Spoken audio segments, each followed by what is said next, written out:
వి gold trusted gold buyers తాకట్టులో ఉన్న బంగారాన్ని విడిపించి ఈ రోజు ఉన్న మార్కెట్ ధరకే కొనబడును. మరిన్ని వివరాలకు సంప్రదించండి 7710 రాష్ట్రంలో కూటమి ప్రభుత్వం ఏర్పాటైన తర్వాత సామాజిక పింఛన్ల పంపిణీ ప్రతిష్టాత్మకంగా తీసుకుని ప్రతి నెల 1వ తేదీన ఒక పండగ వాతావరణంలో నిర్వహిస్తున్న పరిస్థితి కనిపిస్తున్నాయి. ఇదే క్రమంలో అక్టోబర్ 1వ తేదీన ఈరోజు సంబంధించినటువంటి అన్ని రకాల కార్యక్రమాలు ఇక్కడ జరిగినటువంటి ఏర్పాట్లన్నిటి కూడా పరిశీలిస్తున్నటువంటి పరిస్థితులు కూడా కనిపిస్తున్నాయి. ఇదే క్రమంలో మనతో పాటు మాట్లాడడానికి మంత్రి కొండపల్లి శ్రీనివాసరావు గారు అయితే మనతో పాటు ఉన్నారు. ఇదే క్రమంలో దీని పట్ల ఎటువంటి కార్యాచరణ జరుగుతుంది, ఎటువంటి కార్యక్రమాలు జరుగుతున్నాయి, ఇక్కడ నుంచి ఏ విధంగా ముందుకు వెళ్ళబోతున్నారు అనే విషయాలు అయితే మాట్లాడి తెలుసుకునే ప్రయత్నం చేద్దాం. చెప్పండి సార్, ఈరోజు చూసుకుంటే పరిశీలించారు, మొన్నటిదాకా కూడా అసెంబ్లీ సమావేశాలు అయితే జరిగాయి. మొదటిసారిగా మీరు కూడా అసెంబ్లీ తర్వాత అయితే ఇక్కడికి వచ్చారు. చూస్తూ ఉంటే ఇదంతా కూడా ఎక్కడెక్కడ ప్రోగ్రామ్ ఎలా జరుగుతున్నాయి, సార్ కూడా ఇంతవరకు కూడా ముఖ్యమంత్రి గారు కూడా మొదటిసారిగా మన నియోజకవర్గానికి అయితే వస్తున్న నేపథ్యం అయితే కనిపిస్తుంది. ఇది అంతా ఎలా చూడాలి అండి? చాలా సంతోషంగా ఉంది. ఎందుకంటే మొదటిసారిగా గౌరవ ముఖ్యమంత్రి గారు మన విజయనగరం జిల్లా రావడం జరుగుతూ ఉంది. అలాగే మొదటిసారిగా కూడా మా నియోజకవర్గం, గజపతినగరం నియోజకవర్గం, మా ప్రజానికం అందరూ కూడా చాలా సంతోషంగా ఉన్నాము. ఆయన ఇప్పుడు వస్తారని వేచి చూస్తున్నాం. ముఖ్యంగా గౌరవ ముఖ్యమంత్రి గారు ప్రతి నెల 1వ తారీఖున పెన్షన్ డిస్ట్రిబ్యూషన్ అనేది ఒక గ్రామం జరుగుతూ ఆ గ్రామంలో ఉన్నటువంటి కష్టసుఖాలు తెలుసుకొని ఆ గ్రామంకు ఉన్నటువంటి అన్ని రకాలుగా ఎలా డెవలప్ చేయాలి, ప్లస్ అలాగే ప్రజలందరినీ కూడా వాళ్ళ తాలూకా కష్టసుఖాలు తెలుసుకొని ఎవరు ఎలా ఉన్నారనే విషయాన్ని మనం చూస్తూ ఉన్నాం గడిచిన 15 నెలల్లో. అలాగే ప్రతి నెల 1వ తారీఖు ఏదైతే పేదల దినోత్సవం అనుకున్నామో అది ఈరోజు గజపతినగరం నియోజకవర్గంలో దత్తిరాజర్ మండలంలో దత్తి గ్రామం ఎంచుకోవడం చాలా సంతోషంగా ఉంది. ఎందుకంటే ఇప్పటివరకు ఈ మండలంలో ఎప్పుడు కూడా గౌరవ ముఖ్యమంత్రి గారు రాలేదు. మొదటిసారిగా ఈ మండలం రావడం, ఇక్కడ ఉన్నటువంటి ప్రజానికం మనం కలవడం, అందులో కూడా దత్తి గ్రామం కూడా చాలా ఇంటీరియర్ ప్లేస్. ఈ ఇంటీరియర్ ప్లేస్ కూడా గౌరవ ముఖ్యమంత్రి గారు చూస్ చేసుకోవడం మా అందరికీ కూడా చాలా ఆనందంగా ఉంది. ఎందుకంటే ఈ గ్రామంలో ఎక్కువగా వ్యవసాయదారులు ఎక్కువగా ఉంటారు.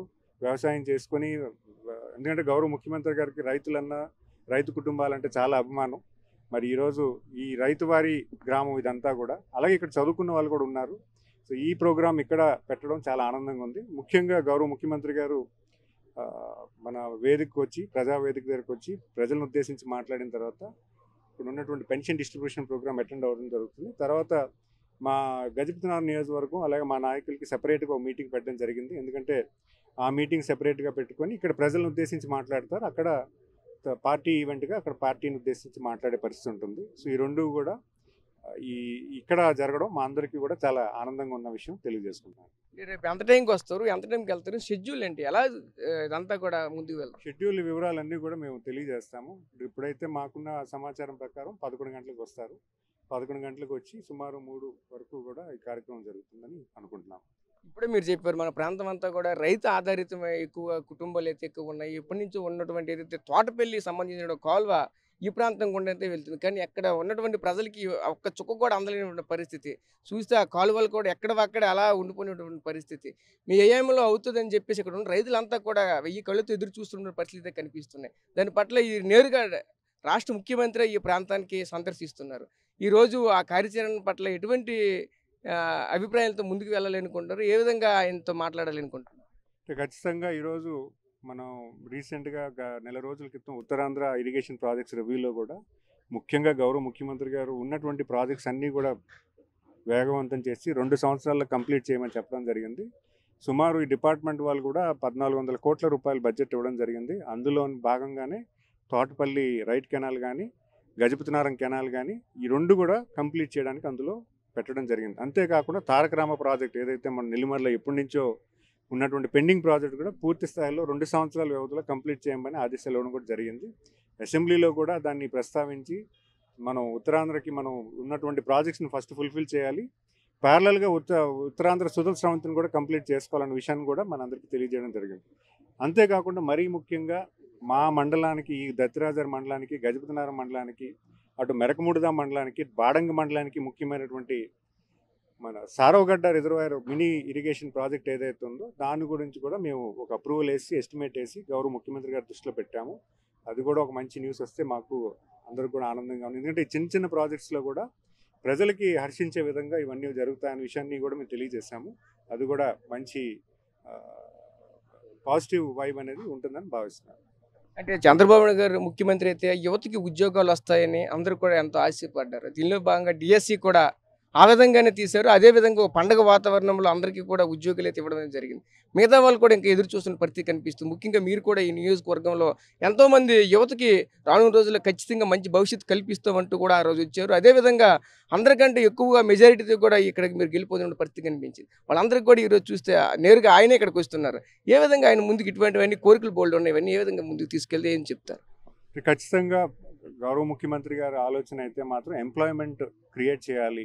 గత వైసీపీ పరిపాలనలో యువతకు అవకాశాలు దూరం చేశారు, యువతకి విద్యా వ్యవస్థను దూరం చేశారు, ఎంప్లాయ్మెంట్ క్రియేట్ చేయడం దూరం చేశారు, స్వయం ఉపాధి దూరం చేశారు. ఇవన్నీ కూడా గత పాలకులు చేసినటువంటి నిర్వీణమైనటువంటి కార్యక్రమాన్ని ఈరోజు ప్రభుత్వం వచ్చిన తర్వాత పాలసీ డిఫైన్ చేయడంలో కానీ ఒక క్యాబినెట్ సబ్ కమిటీ వేసి 20 లక్షల ఉద్యోగాలు కల్పించడానికి ఏ రకంగా చేయాలని, ప్రతి డిపార్ట్మెంట్లో ఎటువంటి ఆపర్చునిటీస్ ఉన్నాయి అవన్నీ కూడా ప్రజానికానికి ఎలా చేరువుగా తీసుకెళ్లాలన్న దాని మీద కూడా మేము దీర్ఘంగా దాని మీద విశ్లేషించి చేయడం జరుగుతూ ఉంది.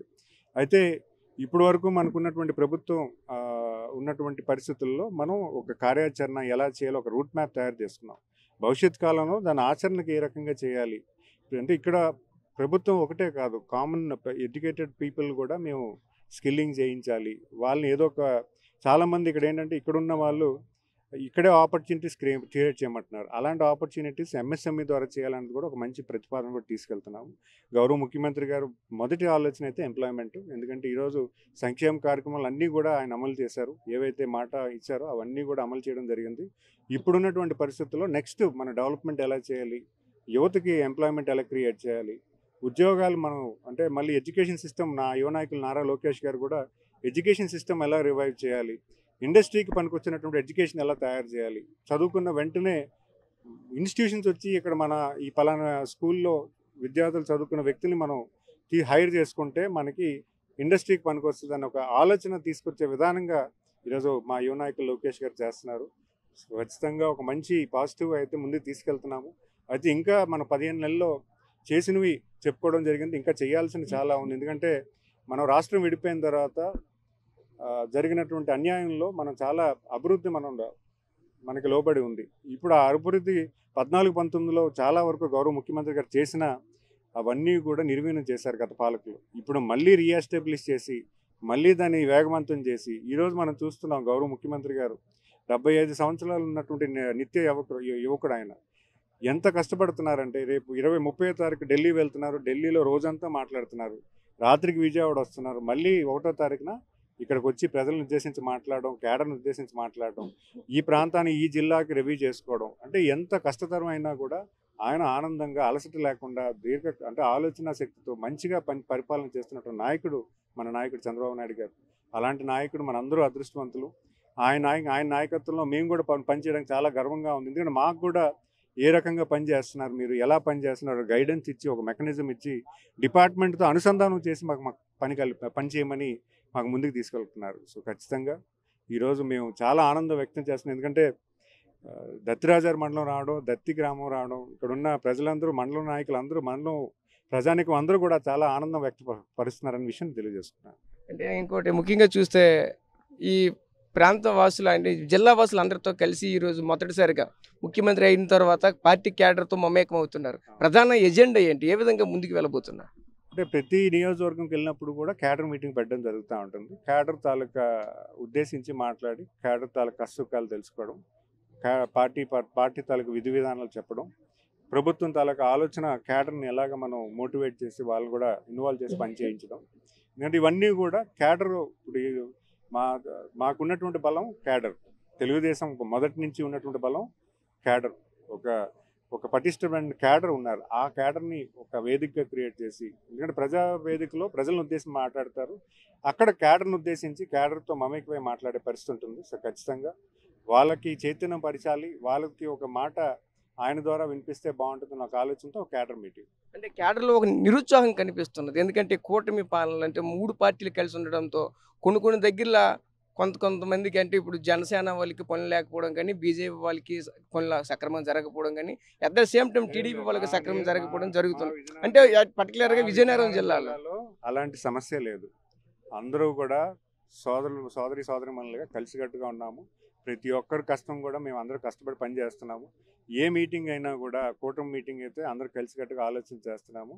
ఇది పార్టీ మీటింగు, ఇది ఖచ్చితంగా ఒక మంచి పాజిటివ్ వైబ్లో వెళ్తున్నాము.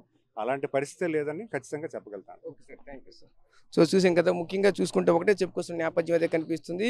రేపు 1వ తారీఖున రాబోతున్నటువంటి ముఖ్యమంత్రి ప్రోగ్రాంకి అయితే అన్ని రకాలుగా ఏర్పాట్లు అయితే మాత్రం ఇప్పటికే పూర్తి చేసామంటూ కూడా చెప్పుకొస్తున్న పరిస్థితి కనిపిస్తుంది. ముఖ్యంగా చూసుకుంటే ఉదయం అక్కడ బయలుదేరిన తర్వాత పార్టీ క్యాడర్తో మమేకమయ్యే తర్వాత సామాజిక పెన్షన్లు ఇచ్చినటువంటి ఎవరైతే వాళ్ళకి సంబంధించిన వాళ్ళు ఉన్నారో ప్రతి ఒక్కరి దగ్గరకు వెళ్ళి ఇచ్చే కార్యక్రమాన్ని కూడా చేపడుతున్నట్టు కూడా చెప్పుకొస్తున్న నేపథ్యం అయితే కనిపిస్తుంది. అదేవిధంగా ఏదైతే పార్టీ బలోపేతానికి అయితే మాత్రం మరింత కృషి చేస్తామంటూ కూడా మరో వ్యక్తి చెప్పుకొస్తున్న నేపథ్యం కూడా కనిపిస్తుంది. ముఖ్యంగా చూసుకుంటే ఏదైతే పేద బలహీన అట్టడుగు వర్గాల కోసం అయితే మాత్రం ఇప్పుడు కూడా పార్టీ కష్టపడుతుంది, ముందుకు వెళ్తుంది, ప్రజా శ్రేయస్సు కోసమే పనిచేస్తుంది అంటూ కూడా చెప్పుకొస్తున్న నేపథ్యాలు కూడా కనిపిస్తుంది. కెమెరా పర్సన్ నాయుడుతో రాజేష్, RTV విజయనగరం నుంచి. తెలుగులో న్యూస్ కి ఫాస్టెస్ట్ యాప్ ఇప్పుడు టోటలీ న్యూ అవతార్లో జస్ట్ 5 seconds లో కంప్లీట్ న్యూస్. సోషల్ మీడియాలో ట్రెండ్స్ కి one stop solution. Live TV app voice search option తో ఇప్పుడే డౌన్లోడ్ చేయండి లేదా అప్డేట్ అయిపోండి. యాప్ లింక్ డిస్క్రిప్షన్ లో ఉంది.